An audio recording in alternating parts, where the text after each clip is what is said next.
Hello, it's Anna Hill here with the Farming Today podcast. Somerset receives extra funding of £50 million to cope with floods, but it's up to the local stakeholders how that money is spent. What we want to do is have the resilience to ensure that farming and those that make their living down in Somerset can carry on. We'll have more on that a little later. First, as this year's cereals event is happening later this week, we're delving into the detail of growing cereal crops. That's wheat, barley and oats. Farmers are used to juggling with the challenge of the weather, but this year there have been several other parts to the tricky equation of making your cereal crop profitable.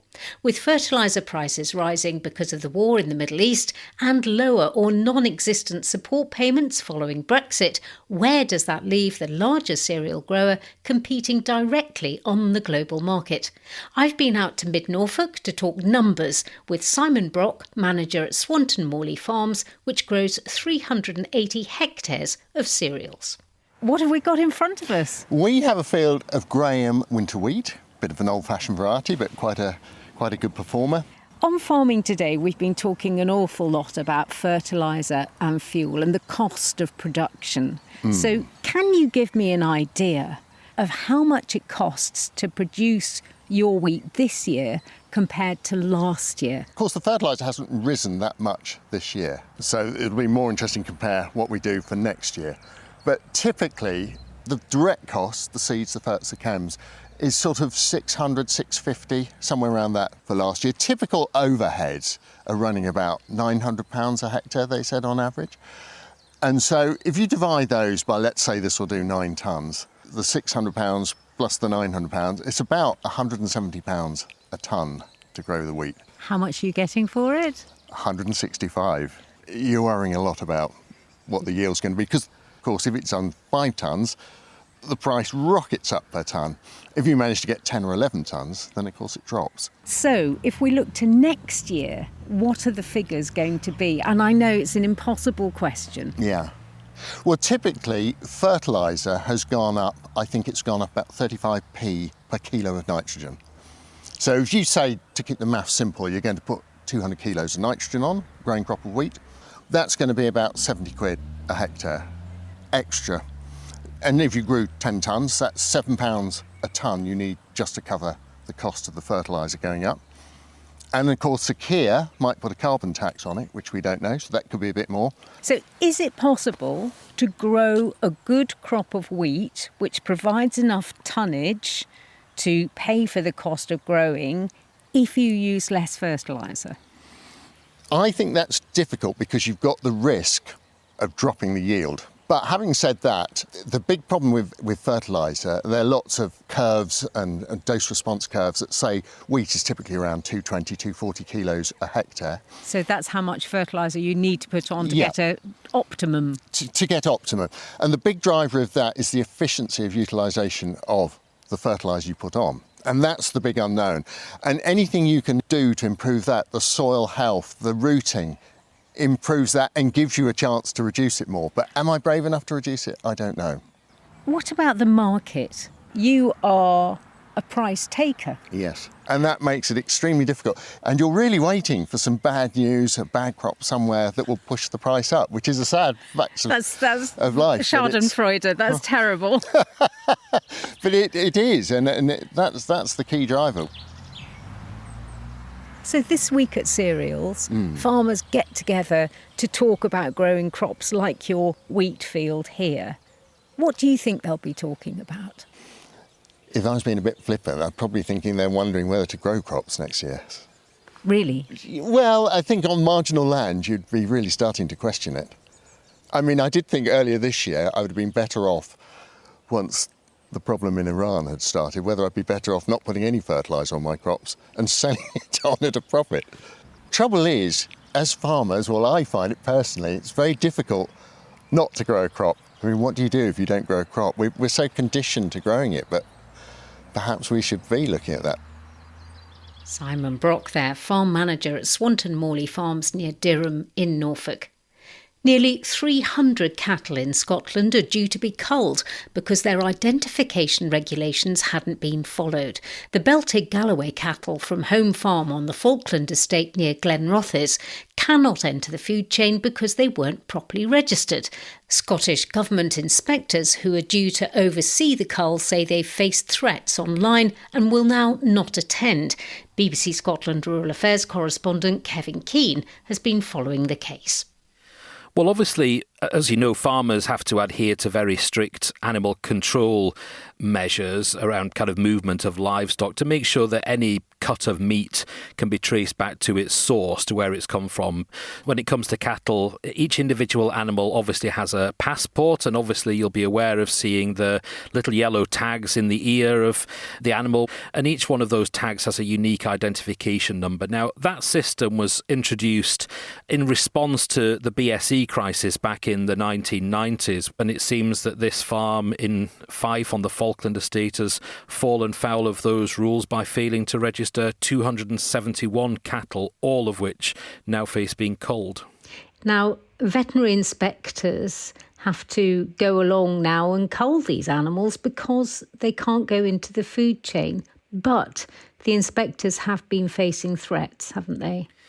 Yeah, indeed. So the inspector's role would be to supervise this, but the culls themselves would be carried out by qualified vets. And the role of these inspectors is to make sure that compliance is adhered to. You know, it's not unusual for farmers to sometimes get things wrong. It's a complicated, often quite onerous system that they're having to work within. But we think that the scale of this at the Falkland Estate is unprecedented. And so animal health inspectors would probably have been expected to be there to ensure that that compliance happened. But BBC Scotland has seen an email saying that attempts have been made via calls to their offices to try to find out the names and addresses of these inspectors, and there have been threats towards them on social media. And so those inspectors now won't be attending that cull, but they will, they say, ensure that compliance by other means, which could, for example, just be as simple as inspecting the carcasses after the event.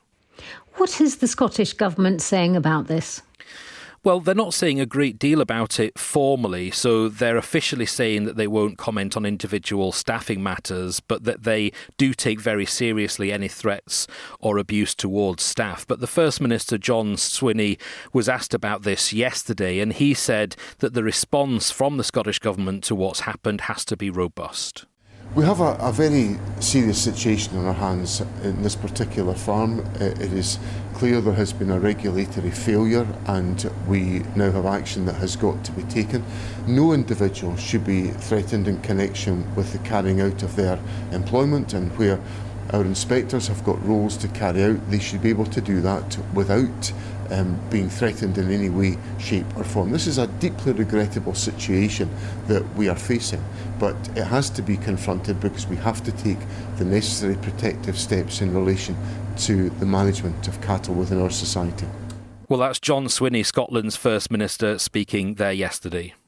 The Falkland Estate has admitted failures in management, and they say that they are sincerely sorry for what happened. They've described dealing with the errors as a deeply distressing situation for everyone, and they say that what began as a series of concerns identified during a fairly routine veterinary inspection has developed for them into something that is far more serious, and that the estate team has worked tirelessly alongside Scottish Government officials, vets and others throughout this investigation. But they also say that the decision not to provide government support for the cull is placing what they call a significant burden on staff. They also question whether it's in fact safe for the estate to be carrying out this cull if it's being deemed unsafe for inspectors to attend.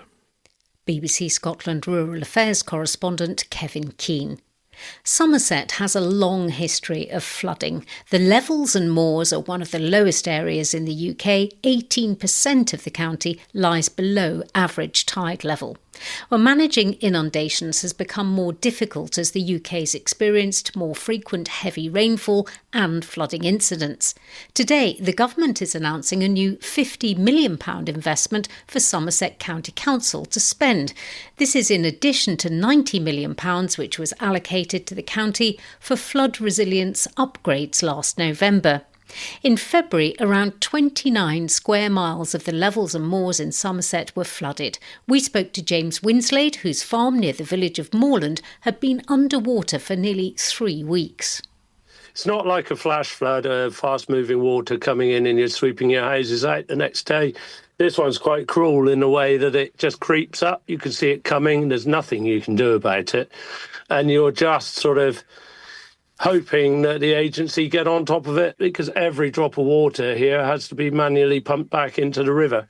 We're not like a normal floodplain would be, where it would come in at the top and then go out at the bottom. It's going to take 1.5 to 2 months to get rid of.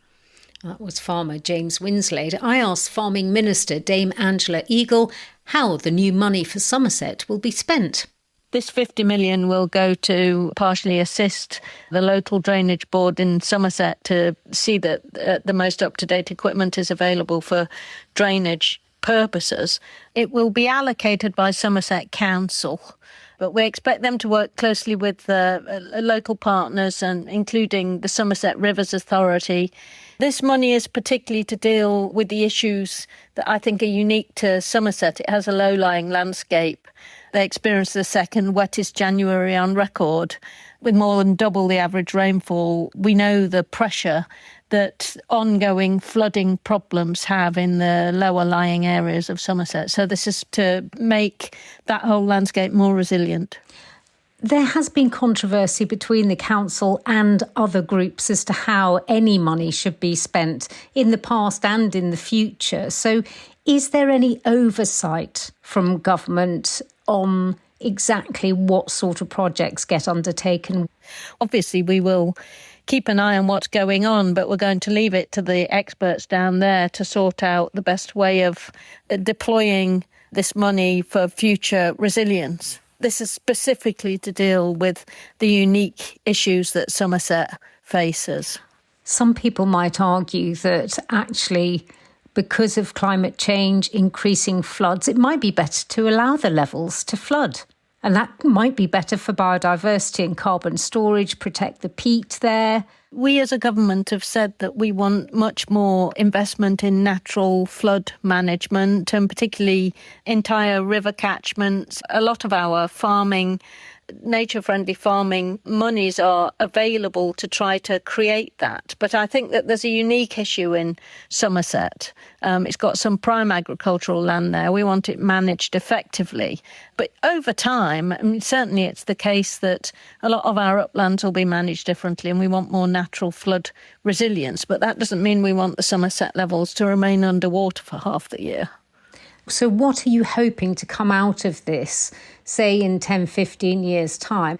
I mean, are you hoping there won't be any headlines in the future of stranded farmers looking out over their fields, which are like the sea? Well, I mean, obviously, the more that we can ensure that the internal drainage boards have the most up-to-date equipment, that there's good partnership working.